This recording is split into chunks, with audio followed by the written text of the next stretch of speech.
अस्सलामुअलैकुम, आप देख रहे हैं के न्यूज HD। मैं हूं हारिस अली शाह गिलानी। चलते हैं आज की अहम खबरों की तरफ। ताज़ा तरीन खबरों से बाखबर रहने के लिए हमारा चैनल सब्सक्राइब कीजिए। रुक करेंगे साहिवाल का। अमीर जमात इस्लामी पाकिस्तान हाफिज नईमुर रहमान, अमीर जमात इस्लामी सूबा पंजाब जावेद अहमद कसूरी, अमीर जमात इस्लामी जिला साहिवाल तैयब महमूद बलोच। पार्लियामेंट के बाद आईनी तरमीम के नाम पर अदलिया को भी यरकमाल बनाने की कोशिश हो रही है। हाफिज नईमुर रहमान ने तमाम जमहूरियतों को मुजवजा आईनी तरमीम के खिलाफ सड़कों पर निकलना चाहिए। अपोजिशन पार्टियां आईनी तरमीम को मुकम्मल तौर पर मुस्तरद करें।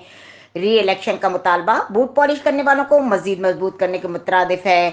फॉर्म 45 होते हुए किसी रिएक्शन की जरूरत नहीं। हाफिज नईमुर रहमान ने कहा कि जुडिशनल कमीशन बनाकर इलेक्शन धांधली की तहकीकात होनी चाहिए।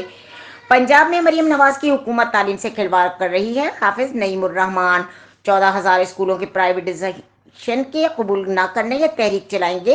रावलपिंडी मुआहिदा 23 सितंबर को खत्म होगा। 24 को आइंदा के लाए अमल का ऐलान करेंगे। हाफिज नईमुर रहमान ने कहा 7 अक्टूबर को हफ्ता यकजहती फलस्तीन मनाया जाएगा।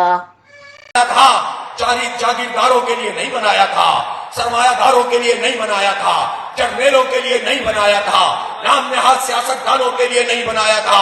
हमने दीन के लिए बनाया था, इज्जत से जीने के लिए पाकिस्तान बनाया था, सबको जोड़ने के लिए पाकिस्तान बनाया था, इस्लाम का निजाम कायम करने के लिए पाकिस्तान बनाया था। हमें वही पाकिस्तान चाहिए, हम उसी पाकिस्तान के लिए जिद्दोजहद करेंगे। ये पाकिस्तान वो पाकिस्तान नहीं है कि जिसमें जुल्म और फसाद मौजूद है और चंद लोग ताकतवर मौजूद हैं। इसलिए आइए मिलकर काम करते हैं, मिंबर बने और ताकत बने। मैं इंशाअल्लाह 24 तारीख को, इसलिए कि 23 तारीख को 45 दिन मुकम्मल हो रहे हैं। इस दौरान में हुकूमत ने जो कुछ भी किया है वो आकर बात भी कर रहे हैं, फोन भी कर रहे हैं और अपने मंसूबे भी बता रहे हैं।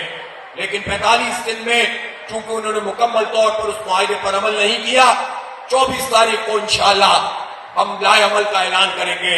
और मैं साहिवाल वालों से पूछना चाहता हूं, पिछली हड़ताल तो आपने शानदार कर दी है, जबरदस्त हड़ताल की थी,